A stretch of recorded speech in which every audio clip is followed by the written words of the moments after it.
Hi, this is a short introduction to an exercise I think will be useful for you to get a better insight in the distinction between drivers, structures, and processes.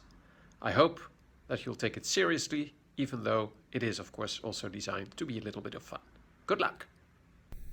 So the aim of this exercise is that you learn how to recognize system elements as a process, a structure, or a driver. And then also to associate each process with the drivers and structures that shape it. So for example, if you consider people in a sailing boat, like on this image, the process would be to sail from A to B, the driver would be the wind, and the structure shaping the sailing process would be the sailboat, converting the wind power into motion. And clearly this is a social and a physical process at the same time. Physical because of the forces of nature, wind and the mechanical forces on the boat. And meanwhile it's a social activity, and the drivers for the people sailing is obviously to go from A to B. Note, the examples will be very incomplete like the puzzles. It is only an exercise. It's very simplified. So another example related to sailing would be a sailing race. And clearly a race has to proceed according to the rules of the game. There are racing rules of sailing. And these rules would then provide an institutional structure that shape the process of one sailing boat giving way to another sailing boat. There are strict rules on when and under which circumstances you have to give way to another. And clearly the driver for both sailors on the ships would be to win the race. This example serves to show that you can have multiple processes shaped by the same structure. In this case, the sword keel. And actually the sword keel has two functions. It converts sideways motion into forward motion, because actually the ship would want to be moved, if it receives the wind from the side, to the other side. But then the sword keel blocks it through a resistance force, and that makes the boat, because of its shape, move forward.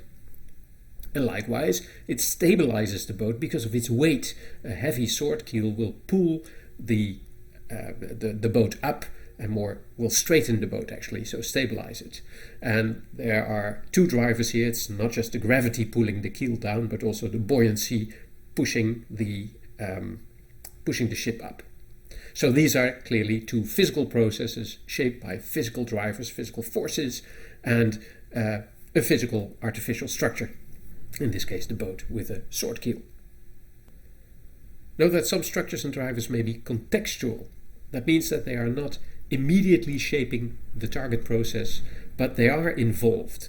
So in this case, you see the rope being the structure that actually shapes the process of keeping the boat in place, whereas the drivers then for this process are to counterforce the wind and current that would make the boat drift away.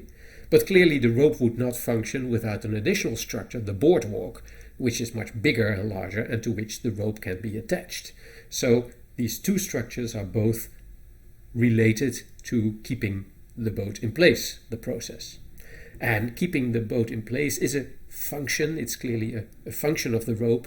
It's a process that actually sort of is a non-process, in the sense that the actual process would be the boat drifting away as a result of wind and current.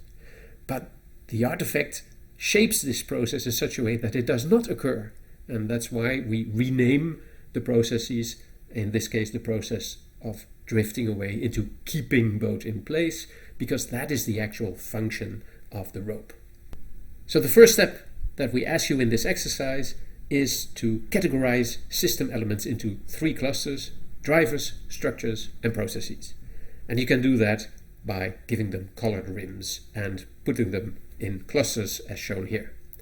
And then once you've done that, you can actually do the puzzling. That is to, for each process, link it by positioning the boxes to a driver and a structure, at least one. You can have contextual drivers, you can have contextual structures, and if you see that, for example, one process is providing a driver for another process, you can add dotted arrows like I've done here.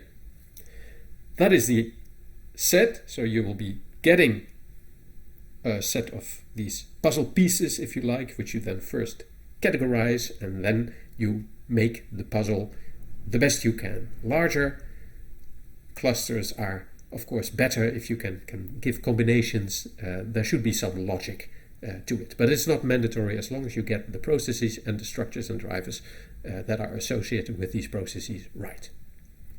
Now, there's 4 different puzzles. You only have to make one, but they are all related to the bicycle parking facility. The process of parking one's bike is the main process. There is a puzzle on retrieving one's bike. There is a puzzle on managing the bicycle parking facility. And there is a rather technical, purely technical puzzle, which has to do with the display of the number of empty slots on an alley. All of them should be a bit of fun, but hopefully also very instructive. Good luck!